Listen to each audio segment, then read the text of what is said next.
नमस्कार मित्रों, जय माता दी। स्वागत है आप सभी का हमारे यूट्यूब चैनल में। तो मेष राशि वालों, कैसे हो दोस्तों आप सभी। आशा करती हूँ कि आप सभी बहुत अच्छे होंगे। प्रार्थना करूँगी ईश्वर से कि आपको हमेशा खुश रखें। आज की वीडियो में बात करेंगे मेष राशि वालों, आपके अगले 24 घंटे यानी कि 12 मई 2023 आपके पाप की सजा आखिर पूरा परिवार क्यों भुगत रहा है। आखिर कौन सी गलती आप कर रहे हैं जिसका हर्जाना आपको भुगतना पड़ रहा है।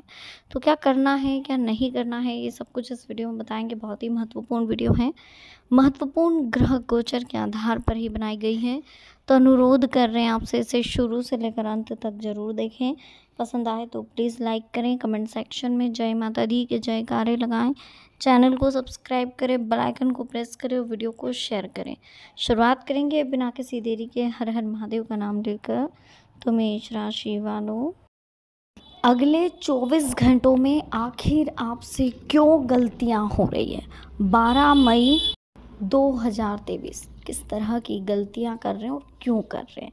तो देखिए, 10 मई को मंगल कर्क राशि में आ गया है, जिस वजह से आपसे गलतियां हो रही हैं। देखिए, इस दौरान शनि से शत्रु षणाष्टक योग बन रहा है। पराक्रम का प्रतीक ग्रह मंगल अपनी शत्रु राशि मिथुन से अपनी नीच राशि कर्क में आ चुका है। ज्येष्ठ महीने का स्वामी भी मंगल है। इस महीने में मंगल अपनी नीच राशि में आ गया। साथ ही इस महीने 5 शनिवार होंगे। शनि अपने मूल त्रिकोण राशि में होने से मंगल पर भारी पड़ेगा। ज्योतिष में भूमिपुत्र मंगल को अग्नि का कारक ग्रह भी बताया गया। इसी कारण चंद्रमा की राशि कर्क में जाकर मंगल नीच का हो जाता है। चंद्रमा जल का कारक है, इस तरह अग्नि जल का कोई मेल नहीं है, इसलिए कर्क राशि में मंगल का अशुभ प्रभाव आपको देखने को मिलेगा। मतलब कर्क राशि का मंगल में जाना सभी राशियों के लिए कुछ न कुछ जरूर अशुभ करके जाएगा। अब इससे बचने के लिए हमें क्या करना है।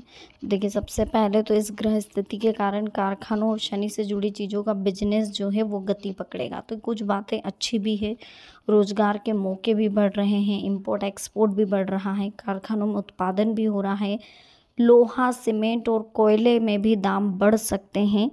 अशुभ योग के कारण अचानक दुर्घटनाएं हो सकती, राजनीतिक विरोध बढ़ सकते हैं, प्राकृतिक आपदाएं, जनधन की हानि, लोगों में आपसी विरोधाभास बढ़ सकता है। अब मंगल अगर आपको लग रहा है कि आपको दिक्कत दे रहा है, आपको परेशान कर रहा है, इसे अशुभ जो इसके असर है उसको कम करने के लिए क्या करना चाहिए। तो सबसे पहले ध्यान से सुनिएगा, बहुत ही महत्वपूर्ण वीडियो है। अगर आपको भी लग रहा है कि मंगल आपको परेशान कर रहा है तो इसके अशुभ असर को कम करने के लिए हनुमान जी की पूजा करनी चाहिए। मंगल के मंत्र क्राम क्री क्रोम सस भोमाय नमः का जाप करें। मंगलवार का व्रत करें और लाल कपड़े में मसूर की दाल या शहद रखकर दान करें। मंगलवार के दिन बेल को गुड़, गेहूं, लाल मसूर खिलाना शुभ फलदायी होता है। मंगलवार को एक वक्त बिना नमक का मीठा खाएं। बिना नमक का खाना भी आप खा सकते हैं, इससे भी आपको बहुत कुछ फ़ायदा मिलेगा। बाकी अगर हम बात करें अगले 24 घंटे आपके लिए कैसे रहेंगे, किस तरह के योग बन रहे हैं, तो देखिए 12 मई को सर्वार्थ सिद्धि और रवि योग में होगा रुद्र व्रत, है ना। 12 मई शुक्रवार को ज्येष्ठ महीने की कृष्ण पक्ष की अष्टमी है। इस तिथि पर व्रत रखकर भगवान शिव के रुद्र रूप की पूजा की जाती है। इसे रुद्र व्रत कहा जाता है। शिव पुराण के मुताबिक इस दिन व्रत और पूजा से कई तरह की परेशानियां और दोष दूर हो जाते हैं, दुश्मनों पर जीत मिलती है और नई खरीदारी के लिए भी शुभ मुहूर्त रहेंगे। नक्षत्र भी अच्छा है, रवि योग बन रहा है। इन शुभ योगों के चलते किए गए कामों में सफलता मिलने की संभावनाएं भी बढ़ जाती हैं। तो कुछ नहीं करना है दोस्तों, काफ़ी अच्छा समय है कल का आपके लिए। जितना हो सके इस समय का सदुपयोग करना है। गोदान का भी महत्व बताया गया है। गाय की पूजा करें या फिर उन्हें रोटी दें। कुछ नहीं कर सकते तो एटलीस्ट गाय को कल रोटी अपने हाथों से बनी हुई जरूर दें। अगले 24 घंटों की बात करें, कैसे रहेंगे अगले 24 घंटे, लेकिन उससे पहले एक छोटी सी कहानी मैं आपके सामने प्रस्तुत करूंगी और इससे पहले एक अनमोल विचार जो आपके जीवन के लिए बहुत महत्वपूर्ण है। ये अनमोल विचार आपकी लाइफ में एक सकारात्मक बदलाव लाएंगे और साथ ही आपकी लाइफ को पूरी तरह से बदल देंगे। तो प्लीज़ बिना किसी देरी के शुरुआत करते हैं वीडियो के अनमोल विचारों के साथ। अगर हमारे अच्छे काम करने का समय नहीं है तो हमें कम से कम उन कामों से बचना चाहिए जो गलत हैं। लक्ष्य पूरे करने के लिए सकारात्मक सोच के साथ कड़ी मेहनत करने की ज़रूरत होती है। ऐसा ज़रूरी नहीं कि पहले प्रयास में ही सफलता मिल जाए। अगर असफलता मिलती है तो निराश नहीं होना चाहिए। निराशा से बचें और असफलता से सीख लेकर फिर से शुरुआत करें। हर स्थिति में खुश रहने की कोशिश करें, तभी आपका जीवन बेटर हो सकता है। समय और विद्या का सही उपयोग करोगे तो बड़े बड़े लक्ष्य भी आप पूरे कर सकते हो। समय की कद्र करो और ज्ञान को बढ़ाते रहो। आत्मविश्वास, उत्साह और धैर्य, जो लोग इन तीनों गुणों को अपना लेते हैं उसकी सभी समस्याएं खत्म हो जाती हैं। अगर जीवन में लक्ष्य पूरे नहीं हो रहे हैं तो निराशा से बचें और हर स्थिति में खुश रहें, तभी आपका जीवन बेटर होगा।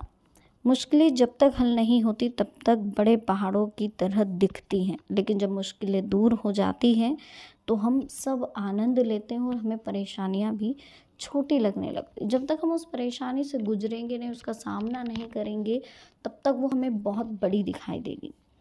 अगर हमारे अच्छे काम करने का तरीका पॉजिटिव है तो हमें जीवन में हमेशा सभी कार्य हमारे साथ में पॉजिटिव होंगे। इसलिए लाइफ में हमेशा पॉजिटिव रहने की कोशिश करें। अब हम जान लेते हैं एक महत्वपूर्ण सीख जो रामकृष्ण परमहंस की सीख है।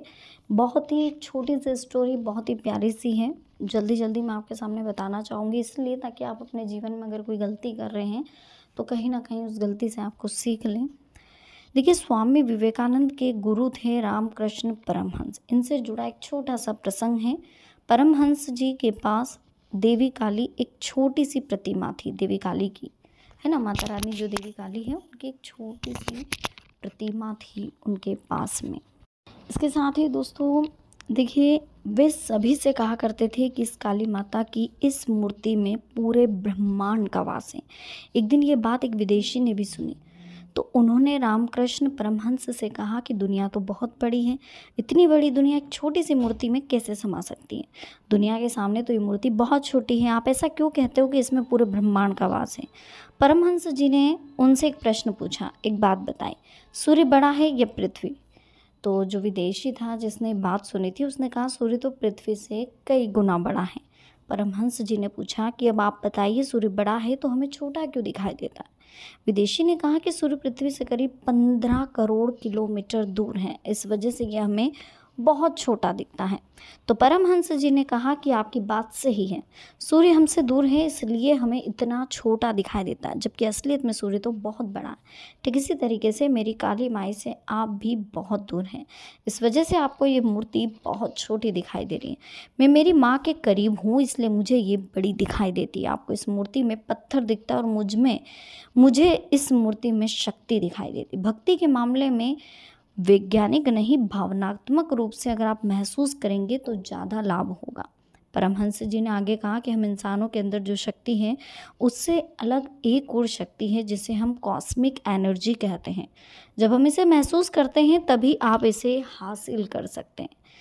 देखिए, इस कहानी से एक छोटी सी सीख मिलती है कि भक्ति एक ऐसा मामला है जिसमें वैज्ञानिक दृष्टिकोण से नहीं सोचना चाहिए। भक्ति को भावनात्मक रूप से महसूस करोगे तो ज़्यादा लाभ मिलेगा। इसमें शंका का कोई स्थान नहीं है, इसमें श्रद्धा का स्थान है।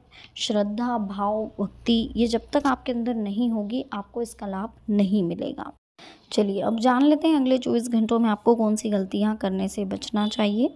तो सबसे पहले, दूसरों के निजी मामलों में दखल देने से आपके मान सम्मान पर बात आ सकती है। इस वक्त किसी को भी अपनी राय देने से बचें और बेहतर होगा अपने कामों में आप व्यस्त रहें। समय के मुताबिक खुद को ढालने की कोशिश करें। आर्थिक उलझनों से समस्याएं बढ़ सकती, हालांकि जल्दी सुलझ जाएगी।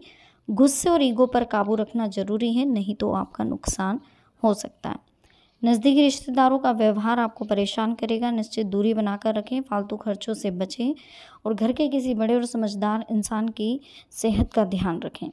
दोस्तों के साथ फालतू के एंजॉयमेंट में समय ख़राब ना करें। ये समय अपनी ऊर्जा का सदुपयोग करने का है और करियर पर ज़्यादा ध्यान देने की सलाह दी जा रही है। प्रैक्टिकल रहे, भावुकता का फैसला गलत हो सकता है, किसी पर भी ज़्यादा भरोसा ना करें।